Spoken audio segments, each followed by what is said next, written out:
Welcome to the Fearlessly Authentic Sash and Soul podcast, the show that goes beyond the stage, prioritizing a healthy mindset, overall well-being, and triumphs in the pageant journey. In each episode, we dive into the transformative power of embracing authenticity fearlessly. From mindset mastery and self-care strategies to success stories that inspire, this podcast is your go-to guide for navigating the pageant world with confidence and resilience. Join us as we embark on a journey of self-discovery, empowerment, and celebrate the stories of those who fearlessly embraced their authenticity on the path to pageant success. I'm Lila Sherry. And I'm Rayanna Johnson. Welcome to Sash and Soul. Hello. You're always singing. Hi. Hi. I wasn't singing 2 hours ago. You guys, we have been chatting for 2 hours, trying to work ourselves away from staring at the crap in the corner and feeling a little bit better about life in general right now. Like, we were just not in a space to hit record when we first hopped on this call. No, I'm glad we waited. Me too. It happens. We came up with lots of good ideas, though, once we started shifting our energy. That was fun. Yeah. So today, we're going to talk about something that I think is going to be really helpful for all of you guys, something that I have historically struggled with myself, but Lila is kind of an expert on. So this is going to be really good. But in response to all of the just like heightened political stuff that's going on in America in particular, but obviously like there are global things going on as well, but with the attempted assassination on former President Donald Trump and with President Biden stepping down from campaigning for re-election, and with him endorsing Kamala Harris, there's just like a whole mess of stuff going on. And from a pageant prep perspective, first of all, just like a regular human being trying to follow all of this stuff is a lot. But then when you're also trying to follow it so that you have a good opinion on what's happening for a potential pageant interview or an onstage question, it's like very overwhelming, especially if you don't have like a political science background or law background or media background of any kind. So today, Lila's gonna do some coaching on media literacy. And I'm actually like really pumped for this because I've heard her talk about it quite a bit, like through our own sessions and coaching her and preparing for Miss Wisconsin and then Miss America, and through all the workshops that she did as Miss Wisconsin. But for me to kind of be a recipient of all this information today, right alongside you guys. So super excited. Lila, Are you excited? I am excited. I wish I talked a lot about this during my year as Miss Wisconsin, but I wish I talked about it even more so because I never had a conversation with somebody or did a speech or did a presentation about it without people and most everyone being like, I learned something new. This was really beneficial. I wouldn't have known this otherwise. And it's essentially journalism 101. And I found this, then taking it one step further, knowing what I did in journalism and in the media and the stuff that I did working in the media helped so much when it came to answering political questions, answering current events question. And the thing is, when you walk into a pageant interview and you're a journalist, they don't hold back with those questions. It's all game. Like you could be asked anything. And I just found that media literacy and the knowledge that I had was a huge benefit for me because I didn't walk into the room scared to answer any political question, really, because I kind of knew what to look for in the media and how things were being presented. And then in turn, all that to say, it's one of the most helpful pieces of prep that I feel like I could give girls because people aren't really talking about this again as much. Like we're seeing it more and more, which is awesome, but people are not coaching on these things when it comes to the realm of pageant specific related interview questions. So I'm really excited because I think this is something that we offer that I don't see and I didn't get. So yeah. Can we just take a second though? I want to hear you talk more about your experience, like your history with the media, with journalism and broadcasting, so that we can get a really good foundation of like your credibility in this area. I mean, I know that you have a ton of it, but you've spent many years educating yourself and learning, all about all things media literacy. So can we back up first of all to why you got into journalism in the first place? Great question. My mom is an immigrant from Beijing, China, and she grew up with like, there's no Google over there. Things were very censored, especially back in the day. And as we know, the government there looks very different than what we have here. There's no freedom of speech or freedom of press, so to speak, right? So from a young age, traveling back and forth to China, like I realized very early on that we are able to hop on Google or go to a public library and basically have the right to find out whatever information we want, for better, for worse. And that just wasn't a thing there, right? Like my cousin, I remember one time he almost jokingly, but I knew there was some seriousness to it of like, are blue eyes actually real or are they all AI generated? And like Wow. that was the extent because he had never seen blue eyes in person, like truly. And I was like, yeah, that's nuts. And so those were the types of conversations I was having from a young age. And so I always knew that I liked to read and write, terrible at math and science. And so naturally I got into journalism and it's a way for me to pay respects to the things that my family have gone through. So that's why I started because I knew how important it was. It's the only job in America that's written into the Constitution. So, like, it's the only job that people do that is like explicitly said to be important in the Constitution. Freedom of press. Freedom of press. Yep. Yeah. Okay. Oh, So, man. So cool. Okay. So did you always know you wanted to get into journalism? When did that happen? no, it didn't happen until probably my last couple years of high school. I thought I wanted to go into law because I was just simply interested in like the law and all of these things of like I how could things works. I could see you being an attorney. I just have to say, like, oh my gosh. My Yeah. mom says the same thing, and it gives me Mm. the itch to like want to entertain law school, but right now it's just not in the cards. And I was fine with that. I was like, I don't really want to be in school for that long, but if it comes up maybe later down the line, who knows? Midlife crisis type of thing. But yeah, that's what I initially wanted to go into. And then I was entertaining like media law specifically. And then I was like, why don't I just like do the actual thing first? So that's when I fell into journalism. I took my first J201 class that you have to get a certain grade on in order to even apply to the journalism school in UW. So once I did that class, I was like done, sold, had an awesome professor. The first thing he said to me or said to the class when he first walked on stage, it was very poetic. And I still use this quote to this day. But he said, I don't care who you are, but I want you to know why you are the way that you are. And Mm. that's what this whole class is going to be surrounded about. And I was like, okay. Oh, that sounds similar to how we approach things in Fearlessly Authentic. Yeah, I'm Oh, telling that's you. so cool. I know. So I carried that with me for years, and it's been like 6, 7 years since that class. And okay, so then, So you went to University of Wisconsin-Madison. yes, thank you. I feel like I'm Yep, running a that's mile okay. here. And then you graduated I in, graduated in technically in 2022 of December. I was done with courses. I didn't actually walk until May of that year because I wanted to not be in the snow and to be with my friends. That was the only reason. yeah. But I was technically done December of 2022. So I was, you had 2 years of seeing what was going on in the media revolving the coronavirus Mhm, pandemic and mhm, seeing what it was doing to people with mhm. any kind of Asian descent or ancestry.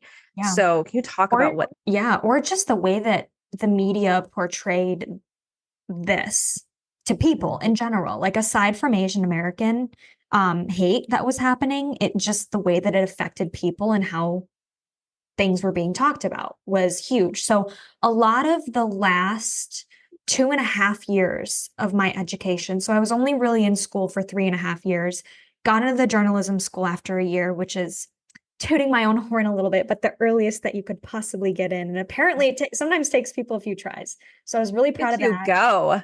Thanks. Yeah. Finished early. So the last 2.5 years of my education was really like Asian American related projects when it came to portrayal in the media through COVID. I talked with Chinese and Asian business owners throughout that time and how their experience was. It was cool because I got to use my Chinese too, and I would like translate it for my projects, and that was really fun. Um, Yeah, so largely was a student during all of the craziness of when people started talking about like media and distrust in the media. So that was nuts.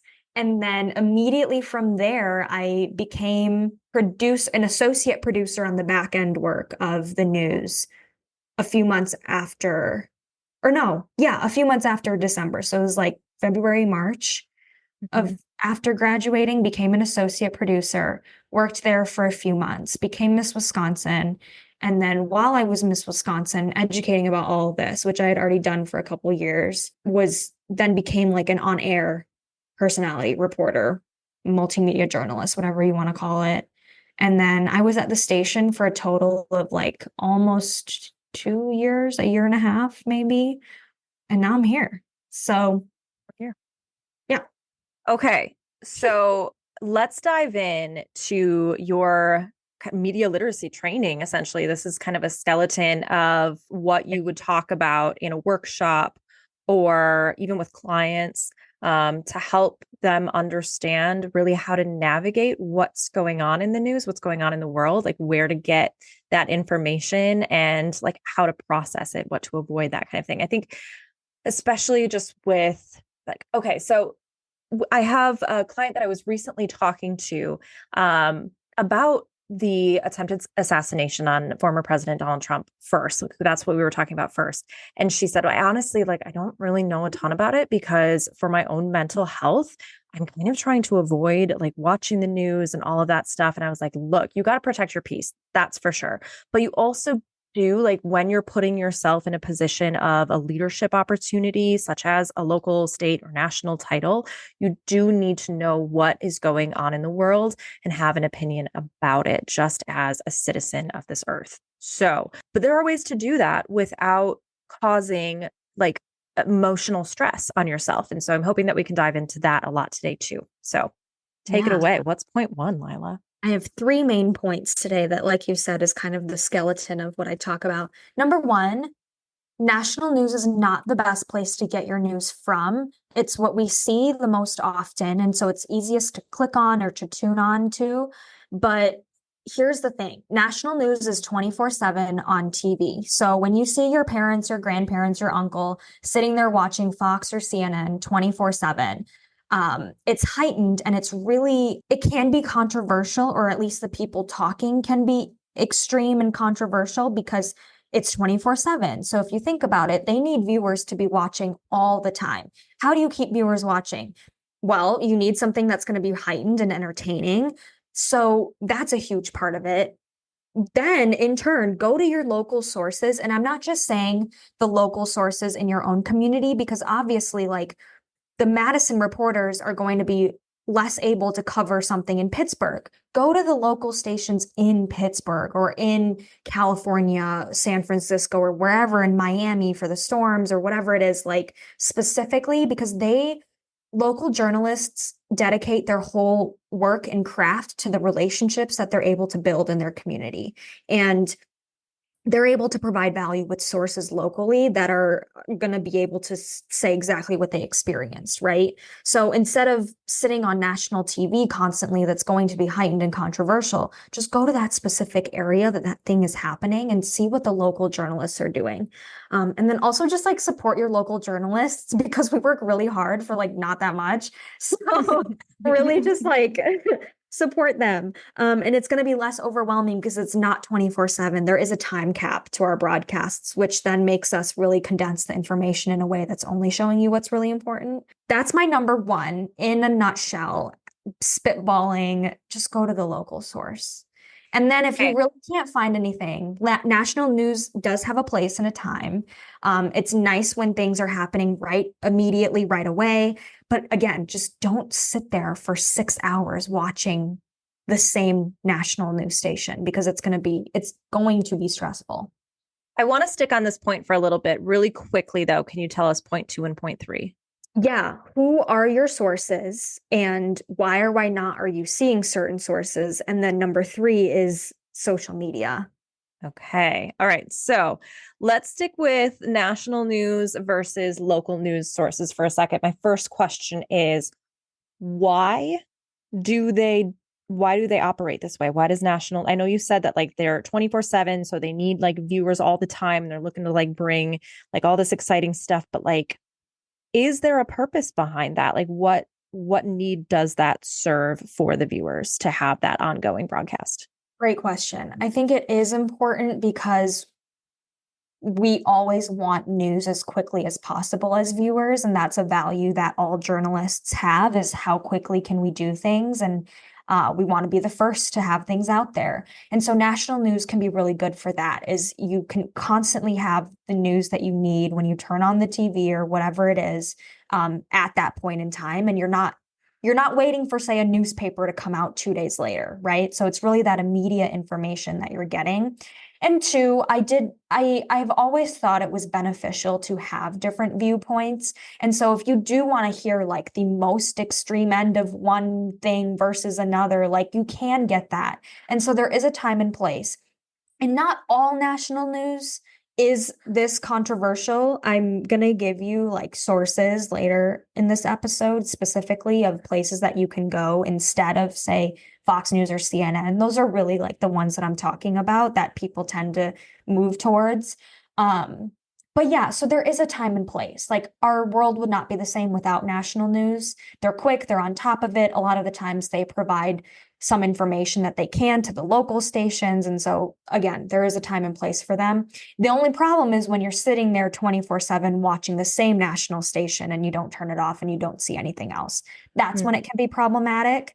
And then in turn, then when it comes to the stress of it all, national news, watching national news is just going to be more stressful for the average citizen than watching your 30-minute or 1 hour broadcast locally. The other night, AJ and I were watching the kind of conversations going on about President Biden stepping out of the presidential race and him endorsing Vice President Kamala Harris. And we turned on CNN first. I'm not sure why he had CNN on first. We tend to like flip through different stations. We had CNN on first, and we were listening to that for a while, and they were bringing in representatives to speak and share their viewpoints, and that was kind of interesting. And then all of a sudden I was like, let's switch to Fox and see what they're saying about it. Just out of curiosity, wanted to know what the rhetoric was there and how it was different.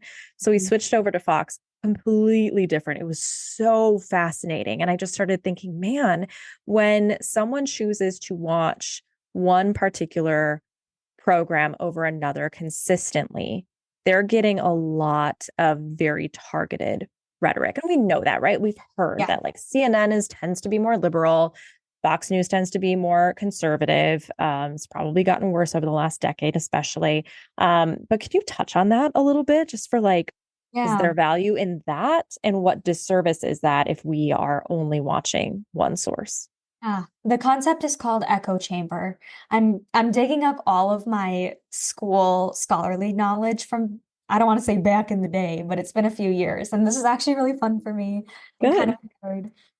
So it's called an echo chamber, and it's actually one of the worst things that we as citizens and as journalists can fall into. So it's this concept and this idea psychologically that we will always gravitate towards the information that supports our idea the most. And it's difficult, right, to listen to people that disagree with you or to listen to something that proves you wrong in any type of way. But it's essential when it comes to us being able to hold journalists accountable too. So a big reason why you're hearing something so different on Fox versus so different from CNN is because they want to keep their viewers and their audience. The news station is nothing if they don't have viewers. So if they know, and this has been established for years and probably decades, so I don't really know how it got to this point historically, but obviously now we know Fox News is very right-leaning versus CNN being very left-leaning. And they know that, and they know their viewer base. Like we study that as a news station of what percentage of our viewers are XYZ. And so we want to cater to those viewers, and we want to keep those viewers happy and watching. Again, the views are everything, especially nationally. And so why are the views everything? Let's just say it. It brings in money. It brings in ads. It pays for the station, right? So the viewers are everything because everything is money driven, obviously, in this world. But obviously, you got to pay your journalists. You got to pay for the like ads and XYZ. So you already know that your audience is either right leaning or left leaning, and you're going to continue catering to them because you always, like, especially locally, somebody will do a story that's a little bit more lighthearted and they're talking about social awareness issues. And then you get somebody that's right leaning commenting locally and being like, you just lost a viewer because you talked about XYZ. And we don't like that. So yeah, you're going to cater to the audience if they know specifically that this is who the type of people are. Okay, so if you're preparing for a competition interview, or you're just like trying to better understand what's going on in the world, the least productive way to do that is to sit there and binge watch a national news broadcast for Yes. hours. Partly because what I'm hearing is they tend to just kind of go around in circles, kind of around the same topic, whatever is of highest interest at that time. You're just not going to get the basic facts and information that you need. You're just going to hear a lot of rhetoric and back and forth. And that's going to be a lot of opinion based and entertaining, so to speak, for the viewers of that particular channel. So I think that leads us then into number 2, does it? Yeah. Okay. This is specifically what you see in the actual stories that you're talking to. So we try and get as many sources as possible for stories. And the longer stories are going to have more sources. And by sources, I mean people that you're talking to and interviewing. We always, in a perfect world, in the perfect case scenario, a journalist would have a story with an expert on the subject, a person who has experienced it from one perspective, and then the person that experienced it from the opposite perspective. So that's like in a perfect world, every story would have these 3 sources. It's what I tell people to look for, but the caveat for that is that it is really difficult sometimes when you're in a time crunch, which if you don't know what a journalist's day look like, I'm just going to recap for a second here because you get in, you find out your story most of the time that day, or very like you get confirmation that day. You have a few hours to make phone calls, to follow up on things, get interviews in. And then a few hours after that, you're editing, you're shooting the story, and then you're on air like that same day. So like everything for the most part happens in one day constantly, and things don't get confirmed until that day. And sometimes if there's breaking news, that's different. So it's always a time crunch every single day in journalism, especially in TV news, because you're not waiting for a 1 week edition of something and you have all this time. So everything is fast, and you can't always depend on people to see it and respond and do an interview in a matter of a couple hours. Some people are really good at it. Some organizations and institutions know that you're going to be reaching out. Fire departments are always really good at this, police officers, whatever it is. But like people that run nonprofit organizations or just citizens in general aren't expecting journalists and reporters to be reaching out to them and need an interview in a matter of a couple hours. So I always tell people to see how many sources are in an article. The more sources, the better. What are their perspectives? And then my biggest reminder is that, especially local news outlets, we can only use the people that are choosing to talk to us. Like, we cannot insinuate or assume somebody's other perspective without getting confirmation from a source. Like, we're not able to put our own mind, or what's the word, like common sense, into a story of what we think it is from the other side. Like, that's a big misconception that people think about journalists, is that we can like write for the other side if we don't have one perspective. We can't. Like, it's totally untouchable unless we have confirmation from a source. And that includes, like, this is the example that I like to use. And this comes from one of my coworkers, I think. She's like, you could call the station as a viewer and say, there's a fire happening next to my house. Like, why aren't you reporting on it? Well, we haven't gotten confirmation from, say, the police department with like photos or the fact that they responded for us to actually say anything, because then anybody could call and say anything happened and we would no longer be trustworthy news. So that's a big reason why people get upset with the news too. But yeah, we can only use the people that choose to talk to us. And a lot of the times we will say, this person didn't get back to us, or this person didn't want to make a comment. that's important for you to know, not when it comes to the news part, but maybe why this organization, institution, or person didn't respond. Again, you can't always use that because maybe they just didn't see it. Like everything is up to perspective. But again, if it's like we reached out to them and they didn't want to comment, that tells you something too as a viewer. That's my spiel. I'm just going off. I love it. I love that you're going off. And I, of course, knowing me, like I'm just over here, like scratching little notes of things that I want to ask you more about. And the one that I really want to hear more about is ethics as a journalist, because you kind of touched on how you are not really allowed to speak, even like through your own like conscious ideas or like critical thinking skills of what may or may not be taking place. Like you have to rely on the sources. Yeah. So what training do you undergo? And like what practices do you have to make sure you're maintaining ethically speaking as a journalist?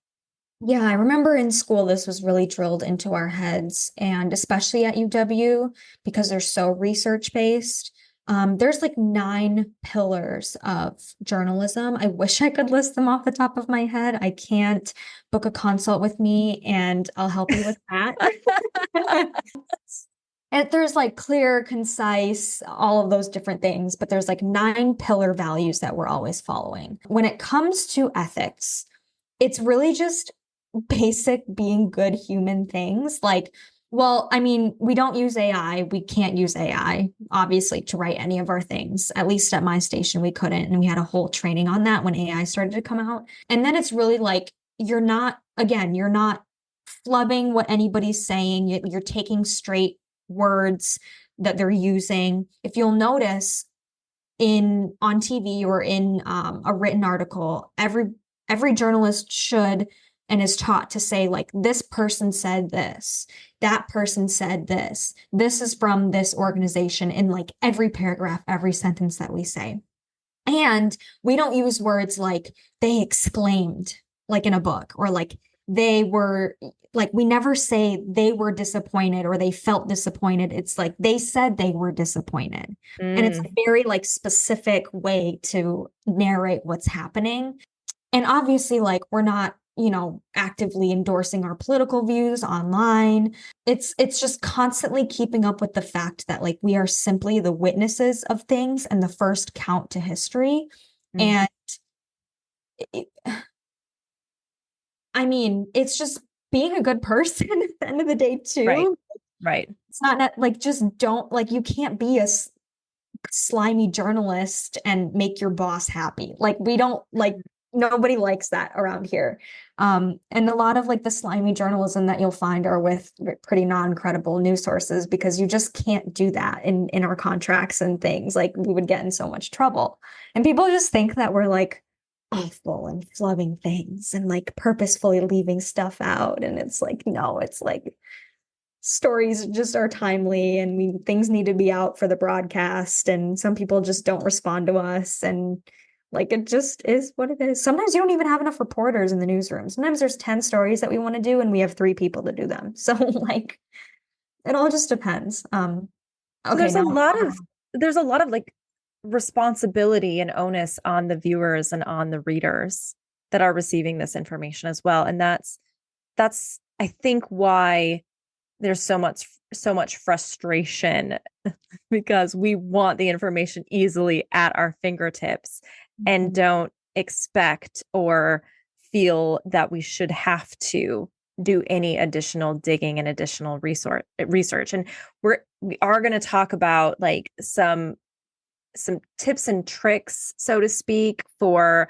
really diving in and getting the information that you need without falling into the weeds, because I understand, believe me, that like this feels really overwhelming. And I'm listening to Lila like, oh my gosh, sorry. I don't have time for all of this additional research and like knowing all these things.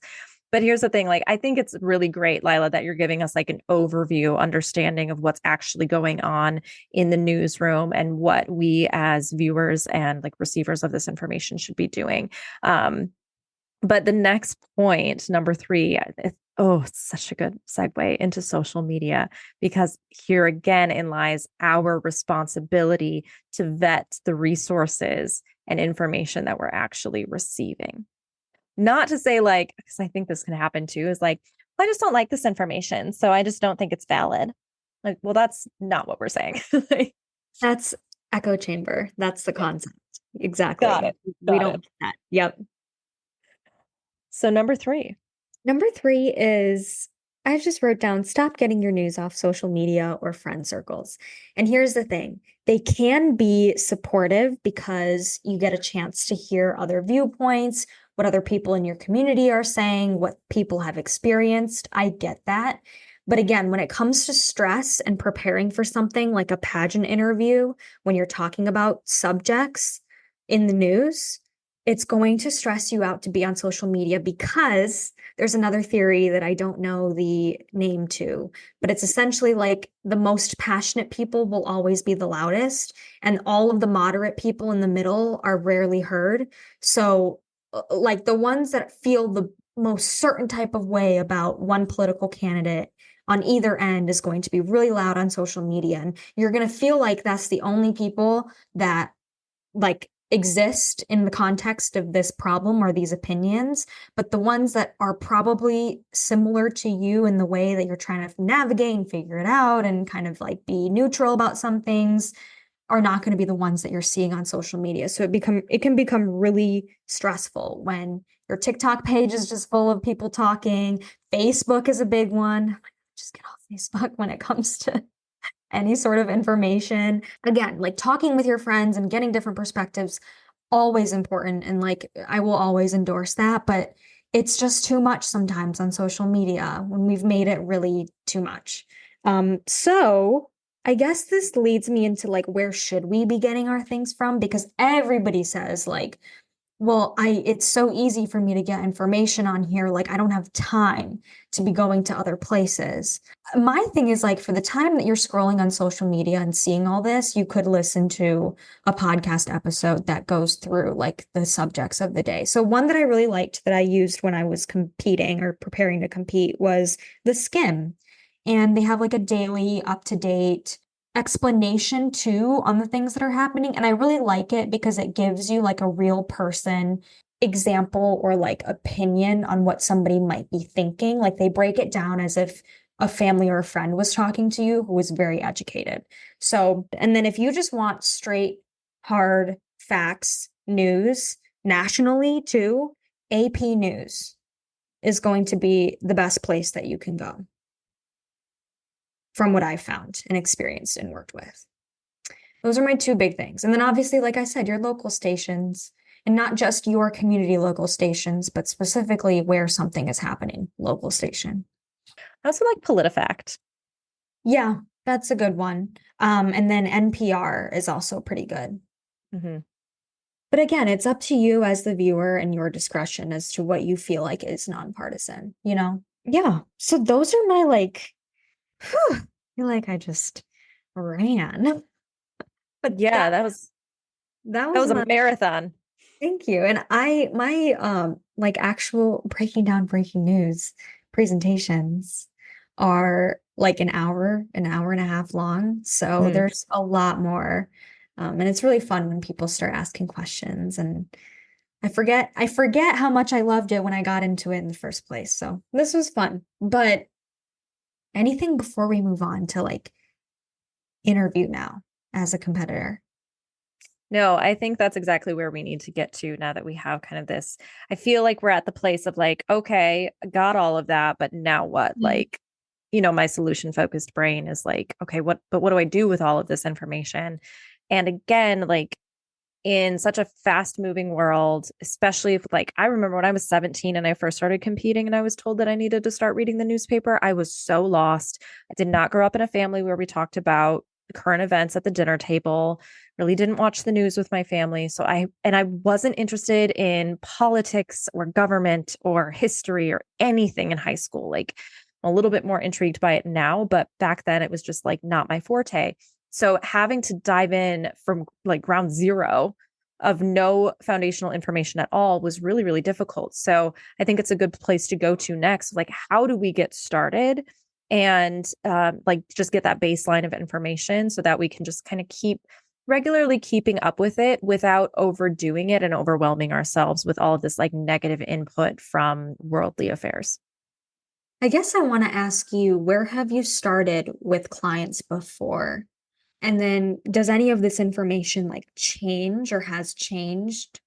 Yeah, well, from a coaching perspective, my first piece of advice is don't feel like you need to read through everything and know all the little nitty-gritty details of everything.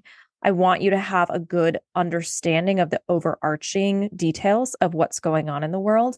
And one of the best ways that I have found to do that is just skimming through headlines.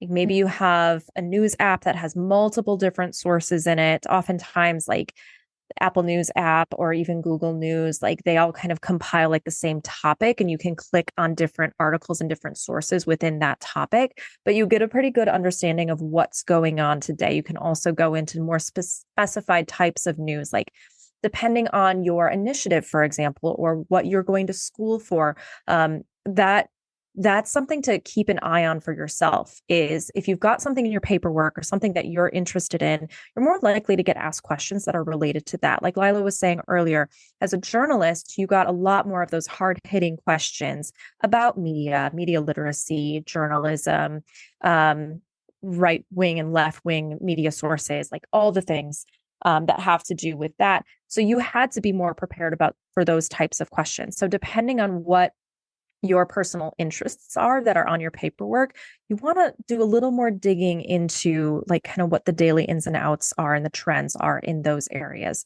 so that you don't get some kind of a question that comes out of left field. For example, my initiative was Tyler's Legacy, the impact of substance abuse on the family. So knowing what was going on in the heroin epidemic or in new treatment opportunities or in health insurance as it relates to accessing treatment. Those type of things were things that I needed to pay a lot more attention to in the media. So you kind of have to cater to what your own interests are. But overall, skimming the headlines, and if there's something that's popping up for you that you are interested in, that you want to know more about, or that you recognize you don't know enough about, then dive into that article. But then that's where I have actually started coaching more on what you talk about, Lila, with the media literacy and what are you looking for within those articles and what to kind of stay away from in media sources when it comes to just information that is going to cause you to go into some kind of a doom scroll that's going to affect your mental health in a negative way. And I always like to insert this reminder is that judges are not expecting you to be this all-knowing being and an expert in every single current event. They're not either. So knowing that and remembering that the reason why they're asking you these questions is if you were the title holder, how would you handle these questions in day to day? So obviously they knew that if I said I was a journalist and a reporter at appearances, like people might come up to me and ask controversial things or wonder things about XYZ. And I could probably expect that if I became the next title holder. And so remembering that they're asking you because they want to see how you would handle the question, which means you don't need to be an all-knowing every single fact that you ever heard about this thing. You don't need the flashcards. You don't need that. It's what is your opinion, like what you think should be done or shouldn't be done. That's probably something along the lines of what they're going to ask you, and have one or two pieces of information to back it up. And again, it could be like for me, a lot of the times it was experiences that I've had with my family or my mom immigrating is why I felt this way about something, or the way that I grew up, or experiences I've had in college, or just like your own personal experiences can be your backing of your opinion. You don't have to be the all knowing, every fact, every stat in the book for you to have a good like answer that's true to you, right? So that's the most important thing is again, knowing who you are and then why you are the way that you are. Like that's why I Mm. want to hear that. So all Mm-hmm. comes full circle. Yes, coming back to that, absolutely.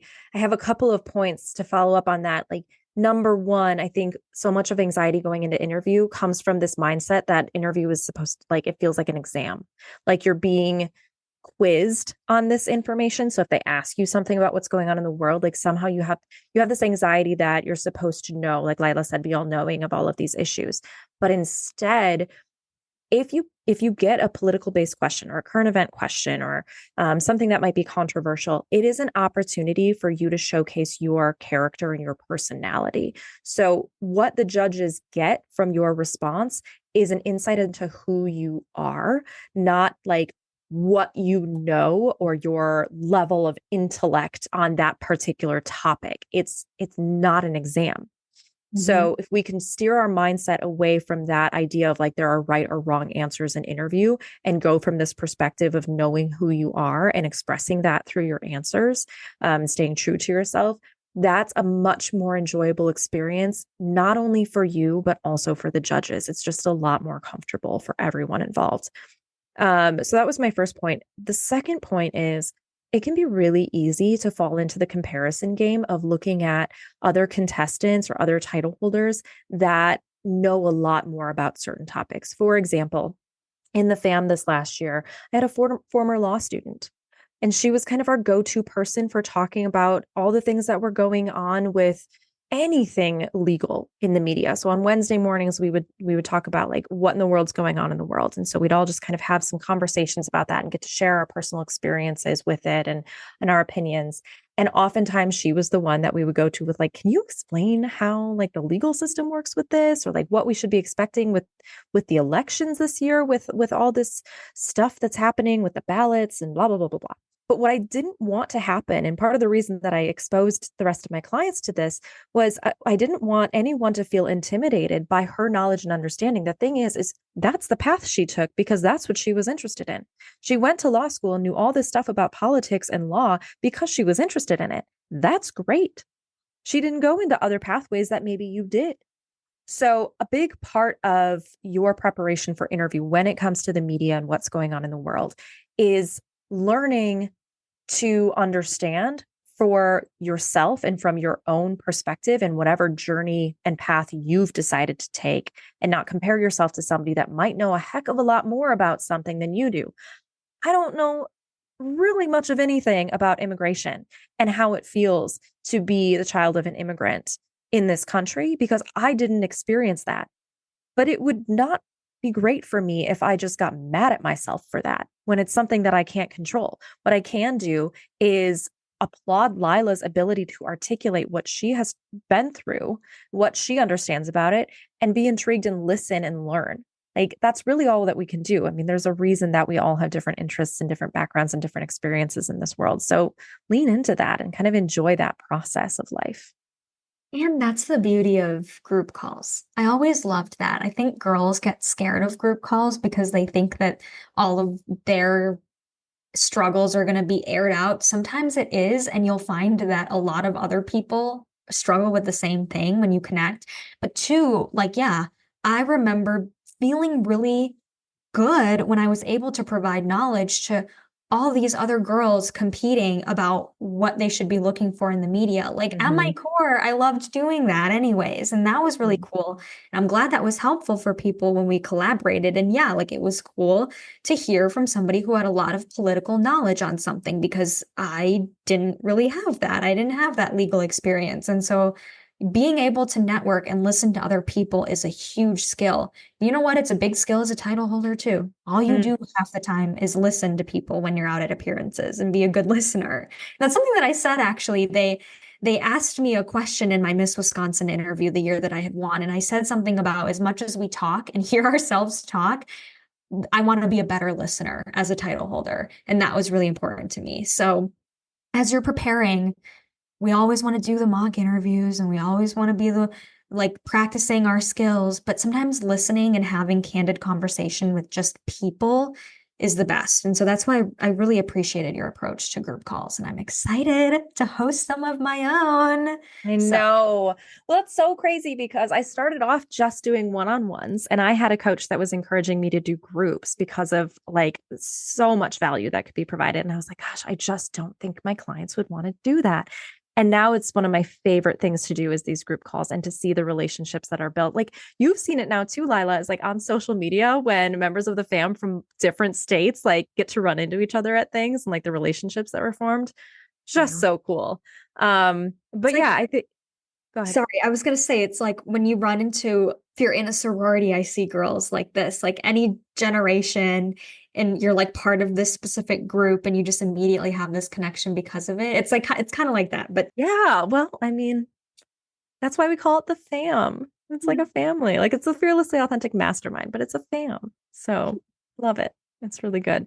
And I'm glad that you saw the benefit too. I think it's really empowering that you get to share um, your own unique perspectives and relate, but then also see the new understanding and enlightenment that happens with the other people on that call. So it's another way of immersing yourself in practicing, avoiding that criticism and learning how to lean into yourself and to your own strengths rather than, when you get to competition and you're feeling intimidated because, you haven't really had that practice. You haven't forced yourself to really just lean into yourself. So yeah, I think it's really beneficial, but I'm glad. And having those conversations, like you said, is incredibly important. That was the best prep that I had. I had a director that said, no more mock interviews for you. You would risk becoming like overly rehearsed and a little too pageant patty. And we don't want that to happen. The way I want you to prep for an interview right now is through casual conversations with people about topics that are going on in the world, about your initiative, about what you want to do as Miss Wisconsin. Like that's the best way that you're going to prep. And from our perspective with Fearlessly Authentic, if our goal is to have a conversation in that interview room, then yeah, practice having conversations, not Mhm. doing mock interviews where you're getting a whole bunch of random feedback from your mock panel that may be helpful, but oftentimes really just throws you off track and is more detrimental to your success than anything. I'll notice sometimes with calls with clients when I'm just kind of like asking them open-ended questions in the beginning. Mm-hmm. Like sometimes I'll be like, okay, I do want to have like this designated time for you to be asking me specific interview questions. Absolutely. Totally. So we'll have that time out in our call. But a lot of the times, like I'll notice them while I'm asking just open-ended questions about their life or whatever's going on in the world.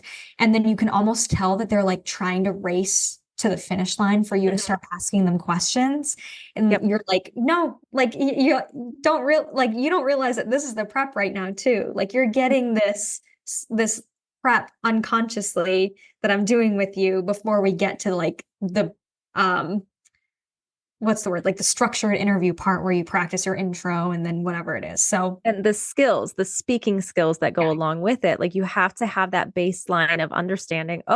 Back to the theme, understanding who you are and why you are that way. And oftentimes, if you're on a coaching call with me or with Lila, like that truly is what we're going to be doing. Like if I'm in the middle of a mock practice with you and it's just not going well because you just seem like you're a little bit off that day, I will literally stop it in the middle and be like, all right, scratch that. That's not working today. Let's go into some other, approach. And that's when we'll start just having more of a conversation where I will stay on the same topic and I'll ask more follow-up questions so that you can get a deeper dive into who you are. And we especially do that with things that are going on in the world because those are so anxiety inducing. Those types of questions can be when you're in an interview. So isn't it just more helpful to like actually have the conversation with someone and have a better understanding of why you feel the way that you do before you get thrown into an interview where they're asking and you just have to have like a perfect answer.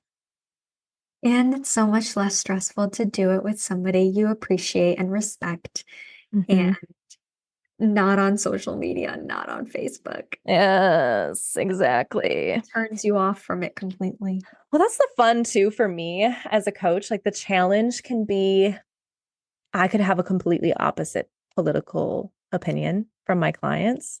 I could have completely opposite religious perspectives, but all I want to do is to empower them. Like all I want to do is help them have a better understanding of themselves and why they feel that way.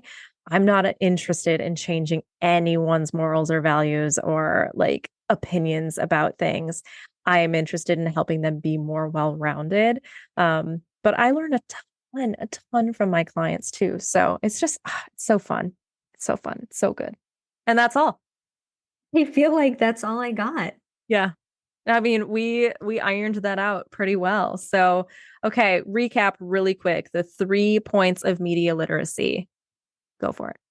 Go to the local news stations, Yep. look at who the sources are, who they talk to, who they couldn't talk to, all of that, and stop getting news off social media. Mm-hmm. Mm-hmm. 1, 2, 3. And we will have the sources that Lila mentioned in the episode description. So go ahead and look at that. But can you just remind us again what those were? Yes, there's a podcast called The Skim. Usually it's short episodes of what's going on that day and explanation of how it affects you, basically. And then national news online, it's called AP News. and we'll have that linked. Those are the ones that I use specifically. There's a lot of good ones out there. Oh, and NPR. There's a lot of good ones out there, obviously, but those are some good places to get started that are pretty like low level stress, I would say. The one that I like that is nonpartisan is PolitiFact. It's just politifact.com. It has, I mean, you can go in and do fact checking of different leaders, representatives, different industries, different topics in particular. So, like, let's say that Israel is one of the big topics that you're so overwhelmed with. If you can just look it up on one of the sources that Lila and I are talking about, to get just some of the more basic understanding of it, and then you can kind of start deeper diving into some of the stuff that you're more confused about or want to see what the differing opinions are. So that's one that I like. I actually like after the presidential debate a few weeks ago, between President Joe Biden and former President Donald Trump. The next morning, that was the first thing that I did, because we did watch the whole debate. It was very entertaining, to say the least. But then the next day I was like, I really got to know like what was true and what was false. And like, so that was one thing that I did, was like a fact check. It was really interesting because it broke things down and helped me have a better understanding. Yeah. Yeah. Fact checking is important. Lila, thank you so much for all of your insight about this. Like, I'm sure we'll talk about it more. I know that we can do a deeper dive into a lot of these concepts in future episodes, but just given the landscape of what everyone is seeing right now across the United States and the world, I mean, I'm hoping this is really helpful. Yeah. Thanks for giving me the space to be nerdy and scholarly. I love it. Yeah. It's fun. Fun for me. Really fun for me. My takeaways today from this podcast, the echo chamber. I think that was really, really fascinating to me. And that's what I'm going to think about now every time I turn on the national news and just keep hearing them like have roundtable discussions about things. Yeah. Yeah. Mm-hmm. I love when people feel like they learned something new, because to me, I'm like, we all get taught this as journalists. But again, like the biggest reason why I picked this for my initiative was because I realized that there are so many people that don't get journalism 101 if you're not a student, which is crazy to me. I don't know why it's not a gen ed. I think they're starting to implement it more in high schools, which is nice, as like just courses that you can take, but we need more of it. We do need more. Yeah, that and financial literacy and emotional intelligence. So much. So many things. Never used. Ooh, that's what we need to bring on board next for like a future episode here, is someone that can talk about financial literacy. That would be really, really fun for us to talk about. Yeah. So good. All right, cool. Well, we shall let you all go for now. We'll talk to you again next week. Be sure to check out the app where you can find more exclusive podcast episodes. We have been having a lot of fun inviting guests and talking with a lot of you on our Get Coach Live exclusive episodes. So much more for us to learn from all of you and for you to share with our community as well. So we love you all. Thanks for listening. Take care of yourselves. Connect with us on socials. We'll see you there. Bye. Bye. If you aspire to be as confident and accomplished as the women we talk to on this show, then this exclusive opportunity is tailor-made for you. I'm offering a complimentary, fearlessly authentic coaching consultation designed specifically for women like yourself. Have you ever compared yourself to others or worried you're not good enough? Do you get nervous about public speaking and always second guess the things you've said? I've been there myself and have helped countless women conquer their private interview and onstage question, feel confident on and off stage, showcase their authenticity and purpose, and ultimately win the title of their dreams. In the Fearlessly Authentic Coaching Program, you will develop award-winning interview skills, transform your platform, become a public speaking expert, overcome self-doubt, comparison, and imposter syndrome, and be 100% prepared to not only win, but to succeed with your dream title, whether that's local, state, national, or even global. Don't let doubt or hesitation hold you back any longer. Take the first step toward your success and sign up for your complimentary, no obligation coaching consultation today. Simply visit fearlesslyauthenticoach.com/consultation and reserve your spot. Remember, your journey to greatness begins with a single decision. Join the ranks of empowered women who dare to be fearlessly authentic. Thank you so much for listening, and here's to the confident, unstoppable you.